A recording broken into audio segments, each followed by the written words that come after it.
Now, one of the most significant developments in our system during recent decades has been the very substantial growth and innovation in the market for derivatives, in particular the over-the-counter derivative market.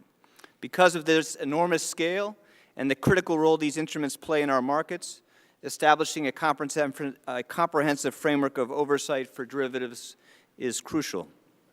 Although derivatives bring very important benefits to our economy by enabling companies to manage risk, they also pose very substantial challenges. Under our regulatory system, as it has existed, institutions were allowed to sell very large amounts of protection against certain risks without adequate capital to back those commitments. The most conspicuous and the most damaging examples of this were the monoline insurance companies and AIG.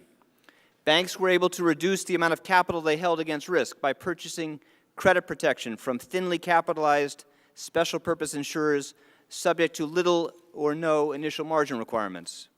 The complexity of the instruments overwhelmed the checks and balances of risk management and supervision, weaknesses that were magnified by very systematic failures in judgment by the credit rating agencies.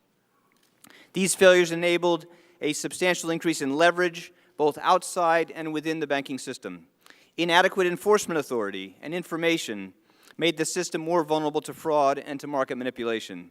And because of a lack of transparency in the OTC derivative markets, the government and market participants did not have enough information about the location of risk exposures or the extent of mutual interconnection among firms. And this lack of visibility magnified contagion as the crisis intensified, causing a very damaging wave of deleveraging and margin increases, a classic margin spiral, contributing to a general breakdown in credit markets.